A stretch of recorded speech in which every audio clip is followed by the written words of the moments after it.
you very much. Smile. Yes. Watch for the smile this week, ladies and gentlemen. As our second biggest financial centre and home to the struggling bank HBOS, Ian's adopted city Edinburgh is going through a tough time just now.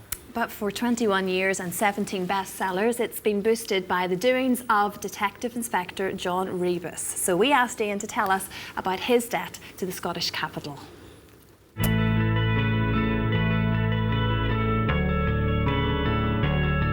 No other city has influenced my life and work like Edinburgh.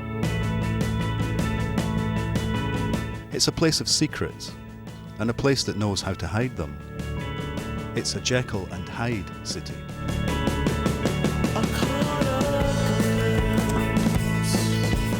This is the room in my house where I write the Rebus novels and all my other stories, usually with music playing in the background.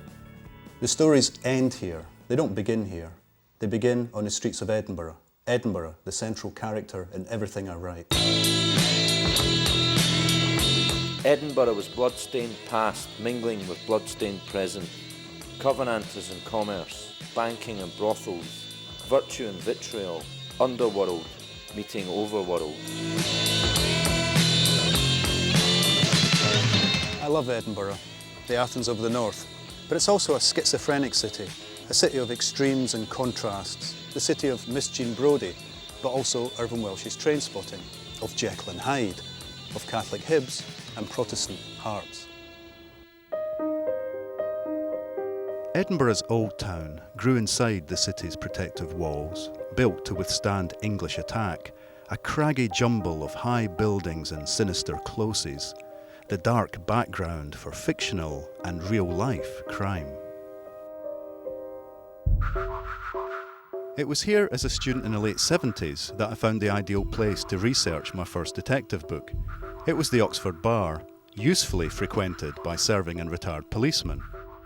I wonder if you think that Rebus, whether he seems realistic or whether he seems like a bit of a throwback to a previous generation of cops who would come out at lunchtime and have a bit of a drink. Yes, I would say so. I mean, he's realistic of the time that it was written about. I mean, the cops nowadays, they wouldn't come out and have a drink, I don't think. We didn't drink a lot at lunchtime, as I recall, but certainly we made up for it later in the evening. I recognise every characteristic of Rebus. But thankfully, I never met them in one man. Yeah, I think if you had met them in one man, he'd have been a nightmare to supervise. In October 1977, two girls about the same age as me went for a drink in the World's End pub. Helen Scott and Christine Eady were just 17. They were drinking in here and later left with two unidentified men. Their murders shocked Edinburgh and showed me and my worried parents that there was a darker side to my new home. Such a beautiful city, she said. Rebus tried to agree. He hardly saw it anymore. To him it wasn't a view at all.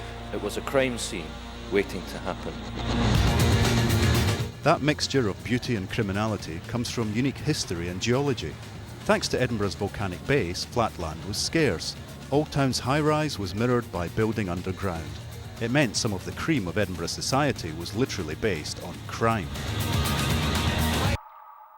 The Blair Street Vaults, beneath South Bridge. They accommodated the likes of tradesmen and wine merchants at one time. But there was a darker side to the Blair Street Vaults. Bodies were stored here.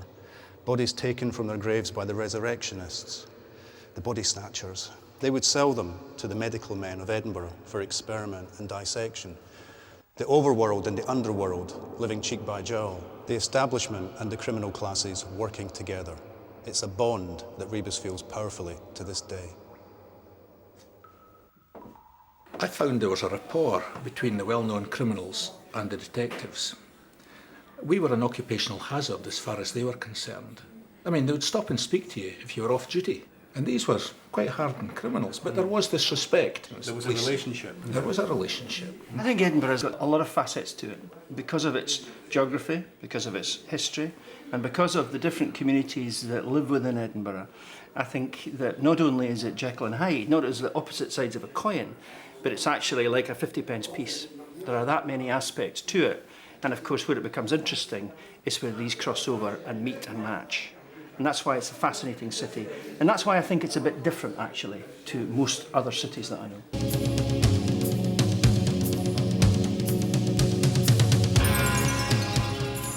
Nighttime should mark the end of the day for Rebus, but he never feels off duty.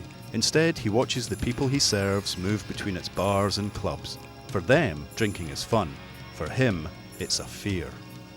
He had trouble sleeping when sober. He'd stare into the darkness, willing it to form shapes so he might understand it better. He tried to make sense of his life. But to do that, Rebus has to make sense of Edinburgh. Edinburgh is a city of light and dark, good and bad.